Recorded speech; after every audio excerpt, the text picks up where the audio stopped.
Hi, everybody. This is Steve from the Wellness Warrior. Um, Today, we are going to talk about exercise. The title of my presentation today is Exercise Declassified. So let me share my screen here. And we'll get started. Let me back it up on here. All right, so exercise declassified. So I'm going to talk about all the different types of exercise today. There we go. All right, so here's the fine print. Just so you know, this is for educational, informational purposes only. Nothing in here is a substitute for medical advice. Before starting a new exercise program, you should always consult a physician just to make sure that you're ready for the exercise that you choose to be involved in. All right, so here's me doing a Spartan race. Switched up a little bit here. I am a nationally board certified health and wellness coach, a bird watcher. I like to do that in my spare time. That's my nature connection. Race director, I do lead a race. It's called the Steel City Showdown. I'm an obstacle course coach, a post-traumatic growth facilitator, and a group detox facilitator. So those are all the things that I'm involved in. All right, so today we're going to talk about different kinds of exercise. So these are simplifying the different types of exercise. There's HIIT training, high intensity, interval training. There's aerobic exercise, anaerobic exercise. There's micro workouts, strength training, and my personal favorite, which is playing. So we're going to go through each one, not each one of those, but several of those. So strength training is first. So basically, if we break it all the way down to the simplest thing, strength training is basically lifting heavy things. It doesn't have to be any specific heavy thing.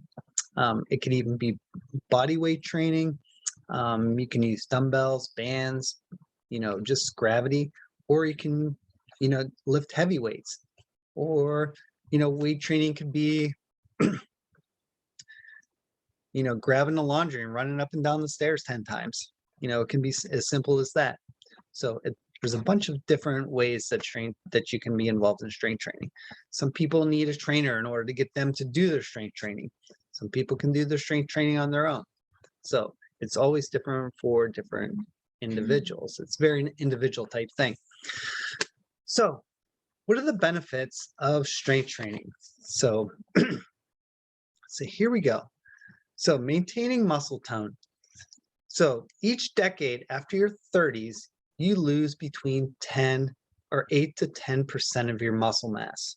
So think about that from, your 30s to your 40s to your 50s. And as you go on, there's an incremental drop of just strength in your body. If you work on strength training, then you can actually get that down to 1 or 2% strength loss every decade instead of 8 to 10. So if you think about it, moving from your 30s to your 80s, wouldn't it be better to have 8 to 10% muscle loss in 50 years compared to 8 to 10% muscle loss every decade? So that's the big difference when we're talking about strength training and that beneficial muscle tone.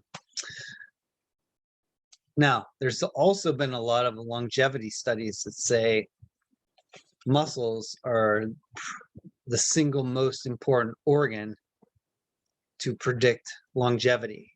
So out of all the organs, your muscle mass is a very, very good predictor of your overall longevity.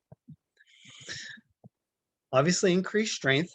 So, you lift a couple 20-pound dumbbells in the gym or at home or whatever, and then it's easy to lift, the groceries. and bring those, into the house. Or, you got to shovel the snow. So, it's easy to shovel the snow if you've been lifting weights in the gym or at home.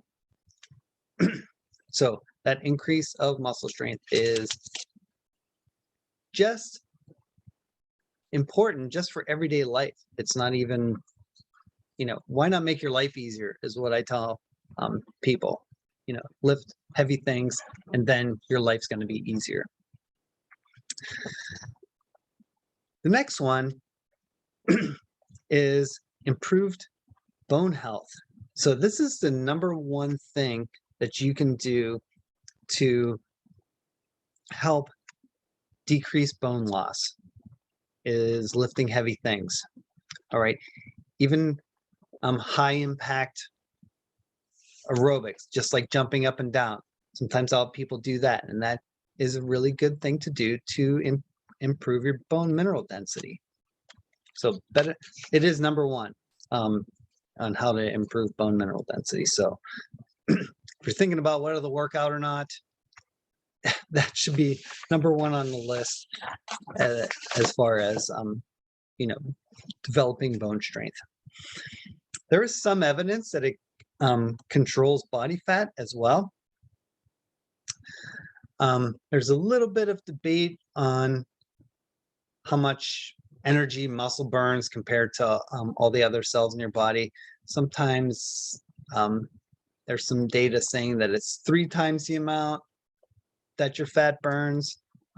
It's a little bit nebulous on that point because all the cells need to survive, but it's probably a good bet that it does burn more energy than fat cells in general.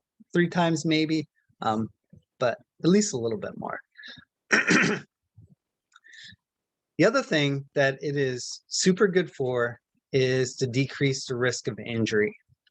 All right, a lot less chance of getting injured, by walking down the steps if you're involved in a strength training program of any sort. So I remember a long time ago, when I was working, I had a person that I was working with. She stepped off, the last step on the stairs wrong, and she broke her ankle. So as far as I know, she wasn't doing any, strength training at all. Maybe that had something to do with it, but it's better to be safe than sorry on that, in that respect. Just having strong tendons, muscles, and bones to prevent those things that you really can't, count on. Slipping on the ice. You don't want to, break something slipping on the ice. If there's a way that you can prevent that from happening, right? So as far as older adults, I wrote some things down there. So combating atrophy. So that's just, your muscles are just, wasting away. So strength training helps with that. I talked about how much is saved per decade if you work at it. Increase muscle strength, power, and neuromuscular function, mobility, physical functioning, performance, and daily living. That's like one of the most common things that I hear from people when I talk about weight training with them is, the better performance they have in everyday living. It's not necessarily, I can lift a car off of somebody that's laying, in the street. It is, I feel like the things that I do every day are a lot easier than they were. It also improves your psychosocial well-being. So that's kind of a big deal as well. All right, so that's strength training.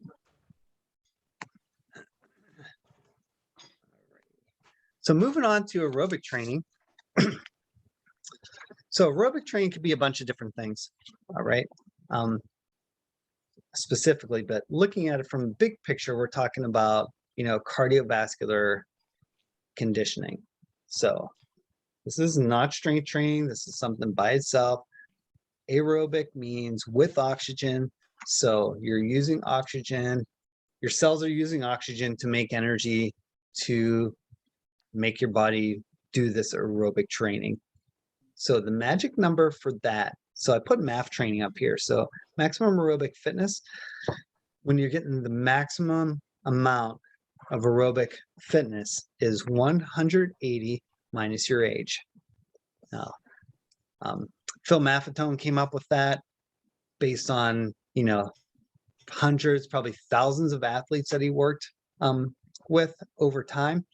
And 180 minus your age is heart rate where you're burning the most fat compared to sugar in your bloodstream or in your muscles. All right. So the different types of things you can do for aerobic exercise, walking is an aerobic exercise, dancing, elliptical, swimming, biking, using the rowing machine, all examples of aerobic training. Now you can kick it out of aerobic training by doing those things too hard, but for the most part, from my observation, when I see people doing aerobic exercise, they're usually doing it at a pretty, I would consider it low level, which is right where they should be doing that. All right. So the benefits of aerobic conditioning are your heart is healthier, decrease risk of heart disease, lower your blood pressure, increases your HDL cholesterol, helps better control your blood sugar. A lot of people in this country have problems with that. Assist in weight management and or weight loss. See, that's a tough one. A lot of people will say that, but I would consider aerobic conditioning more weight management than weight loss. Exercise is about 10, maybe 20% of what your body looks like. So the rest of it is food. But so when we talk about, weight, we're talking about weight management, keeping basically the same. Improves lung function and decreases resting heart rate, which is good. All right, so that's aerobic conditioning.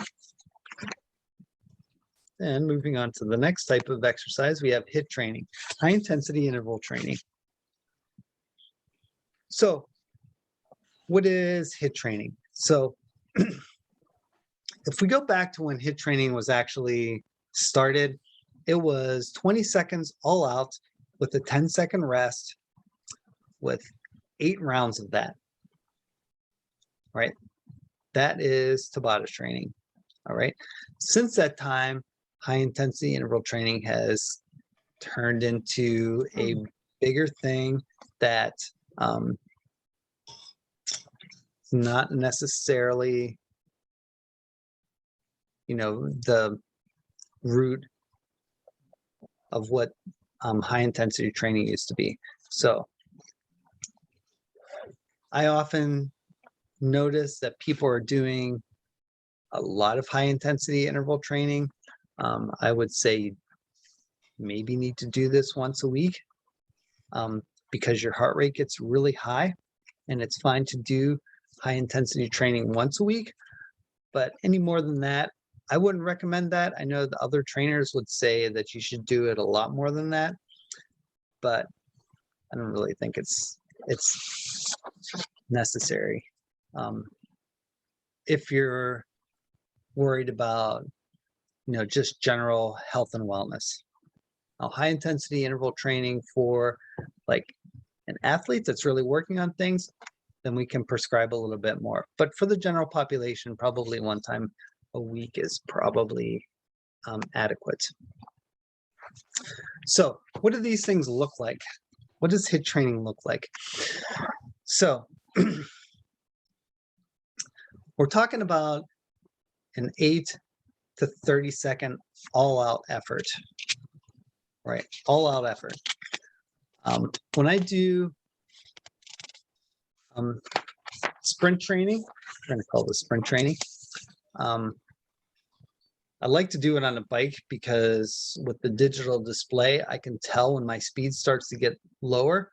And I can usually last about 15, maybe 17 seconds going all out before my speed starts getting lower. And then that's really, if you're doing a sprint routine, that's where you should really cut it off.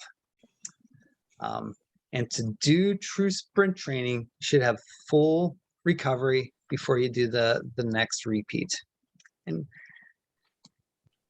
for most people's purposes, doing 4 or 5 of those is sufficient. When I do it at the gym, I usually kill it for 20 seconds, then I rest for about 4 or 4.5 minutes before I do the next one. So it's about a half hour worth of time investment to do 4 or 5 repeats. But there's only, a minute and a half, 2 minutes worth of exercise total. So this can be done on a bike, can be done on a Versa climber. You can even do this swimming if you go all out. Jumping jacks, I'm not a super big fan of jumping jacks, so if you're going to do those, make sure you talk to me about that. Jump rope's a good one. Burpees, even sitting the stand as fast as you can. Kettlebell swings as fast as you can. All works for sprinting. I put sprint because I'm not a big fan of HIIT training, but I am definitely a fan of sprinting. But the best type of sprinting is definitely sprinting, running, because that puts higher impact on your legs, which helps with bone mineral density, which helps with adaptation. Because your body's like, okay, if this person's going to do this again, I better be prepared for the next time. So for sprinting, this is where you can really, lose some fat, all right? Because you're going all out and you're changing yourself metabolically when you do that, especially if you do it like once a week or once every 10 days. So your body has time to adapt to that. You can build muscle this way too, just from that high impact. This is an easy way to increase endurance without, going super long. Improving your heart health, improving your insulin sensitivity.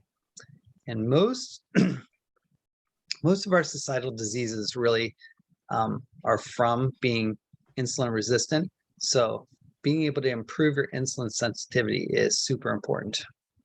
All right, improve conditioning and circulation of the lungs. Improving your cognition, because it really makes your blood vessels open up and get oxygen to those places. It can increase the volume of blood that gets to all of your organs, including your brain. And it's also a good way to save time and build mental toughness. So society, a lot of people in society nowadays are losing that mental toughness. So getting that as a benefit of working out is awesome. All right, so my favorite is the micro workout. So I talk about these micro workouts. Mark Sisson is the one that didn't design micro workouts, but he's kind of the founder of the Primal Blueprint and the Primal Health Coaching. But micro workouts are super short. I call them exercise snacks sometimes. Sometimes you do an exercise for a minute, half minute. Don't overthink it, but let's say you work in an office and you have meetings all day on Zoom. So usually have a break in between meetings. So you get up and do 10, 15 squats before each meeting in an 8-hour day. That's a lot of squats. You're doing over 100 squats a day. So, all these little things add up. So doing these little micro workouts during the day is super good. I tell people all the time, ape walk to the bathroom, crab walk to the bathroom. All right. So it just gets your body in a different position, gets more of your joints activated, and it's okay to be silly, and we'll talk about that later. Squatting while you're waiting for the coffee in the morning. I'm going to start dancing while I'm waiting for the coffee in the morning from a conference that I went to recently. Doing lunges to go out and get the mail. Doing dips at the computer. All little things that you can do during your day to keep yourself active, to keep your joints active. For older adults, getting your hips involved. Lifting your leg, bringing your leg out to the side to work that joint mobility. And these micro workouts don't have to be like exercises; they can be stretches. If you're sitting watching, black and white movies all night, getting up every now and then to, do some stretches to loosen yourself up. Always say so rigor mortis doesn't set in. Super important. All right, all those little exercises count. All right. So the next one, the benefits of exercise. We've gone through some troubling times recently, but it improves your general immunity. Improves viral filtration because your whole body is a little more aware of what's going on and a little more sensitive. Improves your aerobic conditioning, so you're able to breathe deeper and easier. Improves your muscle strength, so you can move your lungs, so you can move your body. All those things, especially in these times, is really important. All right, so play, which is my favorite, is exercise. All right. Well, for the most part. All right. I'll talk about a few things that are play that you might just say, okay, well, those aren't really exercise. And I agree with you on that one. So the formal definition of play is formless, spontaneous, and boundless. All right. So those 3 words kind of describe what play is. So it's not planned. It just happens. It's really good for stress relief, for emptying the mind, improving your focus. A lot of people report that they're more productive after they play. They have improved sleep because they're getting that exercise without even thinking about getting exercise. So what are some ways that we can play? All right. You can go rock hunting, or go build a shelter, go play in a stream. You're still allowed to do that. It's fine to do. Just dance in the kitchen while you're making the coffee. Taking a nature hike. Get some Legos for yourself and build something out of Legos. All right, that gets your mind active and get your body moving a little bit. Pretend, skip around the house. Play, if you have a dog, play fetch with the dog. All right, and if it doesn't go fetch the thing, then you go fetch it. Right, that'll be fun and funny. So that kills 2 birds with 1 stone. But it's all play is. The super important thing about play is that you do something that you really like to do. For me, I like to play ultimate frisbee. So that is my play. If you think about a time in your life where you've been really focused on something and really playing whatever you like to do, you're not really thinking about anything else other than what you're doing. You're not thinking about the problems that you have. You're not thinking about, what you're going to have for dinner or when you're going to go to bed or whatever. You're just totally present and in the moment.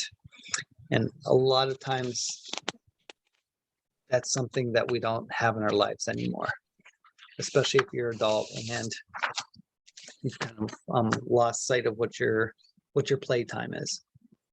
So there's some other play things that aren't necessarily going to get you active and give you exercise, but are still good for the mind. We'll probably talk about that again when we talk about the brain, but like doing puzzles, playing cards, telling jokes, building Legos, all those things, keep your mind active and your body active too. When you're doing that, generally speaking, you're not eating either. So that's an added bonus. All right, so how to play. So, play a game. You can draw, paint, doodle, get out of your box, do something that you haven't tried before. You can make your own obstacle course in the house. You know where that came from. Go play in the mud or in the garden or in the puddles or in the snow if you feel safe to do that. Play some music, go on a hike in the evening if it's safe to go out. Learn a craft or some kind of art form. All those things are types of play. Throw a baseball, play with your dog, take your dog for a walk. All those things can be play. All right, so George said, we don't stop playing because we grow old. We grow old because we stop playing. I think that is such an awesome quote. Because again, we lose sight of play, and then we don't get as much exercise as maybe we used to. So do love that quote a lot. Work-play balance. Some of us are really driven by our work, but I love this quote as well. And it's just out there somewhere. I didn't see any reference on who said it first. So no one ever said, I wish I spent more time at work on their deathbed. So probably a lot of people probably said that they wish they would have played more, but as far as working more, probably not. You love that quote. All right. So like I said, I'm a Primal health coach, and I talked about the Primal food pyramid. This is the Primal fitness pyramid. So if you look down the bottom, most of your exercise, and this is obviously not drawn on the scale, should be in the bottom section where it says move frequently, where you're doing your cardio workouts that are nice and slow. You're working on flexibility and mobility. There's some examples there like Pilates, Tai Chi, gymnastics, dancing, stretching, doing therapy. All those things are, moving frequently at a slow pace. All right. The next thing on our pyramid, which we talked about, is lifting heavy things. 2 times a week for 10 to 30 minutes is fine. You can do more than that. It's not going to hurt, but at least 2 times a week for that amount of time. And again, it could be body weight, it could be with weights, whatever, as long as you're lifting heavy things. And then sprint every once in a while. Like I said before, 7 to 10 or every 7 to 10 days, you should get one super fast, depending on who you are, that's going to be different speed, get a sprint in. And we talked about the different types of sprinting. Play is over on the side because you can do that every day. You should do that every day. In fact, that could encompass all of those things that are on the list. For me, when I'm playing Ultimate Frisbee, that's my sprinting day. All right. Sprint way more than 8 to 20 seconds or 8 to 30 seconds, but I'm playing at that time. And then recovery. Recovery is super important. I see a lot of people that really kill themselves in the gym every day and never give themselves a chance to recover. All right. Ultra marathoners, those people that do like 60 to 100 miles a week, they generally die in their 50s. And people are always astounded because they're dropping over dead and they're only in their 50s and they exercise all the time. Well, the reason why that happens, usually what happens is that their heart is basically all scar tissue. So if you ever lifted some weights and then you had some muscle soreness afterwards because you made these little micro tears in your muscles, so you're sore for a little bit, that's just normal. So when people do this super long cardiovascular exercise, we're talking about 60 to 100 miles a week, or you're bike riding hundreds and hundreds of miles a week. Those little micro tears happen in their heart. So when you do that every day and you don't take time to recover, even if you run 2 days and rest a day, It doesn't have to be that long of you don't have to rest for a whole week or anything like that. Those little micro tears build up over time. And if you're running like that for 10, 20 years, then all that scar tissue is going to build up and be your heart, actually. And they just have sudden cardiac arrest, and there's nothing you can do about it because their heart is complete scar tissue. So I don't think any of us would have that problem. I know I'm not, crazy enough to do that many miles a week. Most of us don't have time to do that. But do we? If we did all these little exercise snacks, maybe that would contribute to that. But we're doing that at a low pace, so I don't have to worry about, muscle breakdown from, short bouts of exercise. All right, so that is presentation on exercise. So this is Steve the Wellness Warrior. Let's stop our presentation here. See you on the flip side. If you have any questions, please let me know.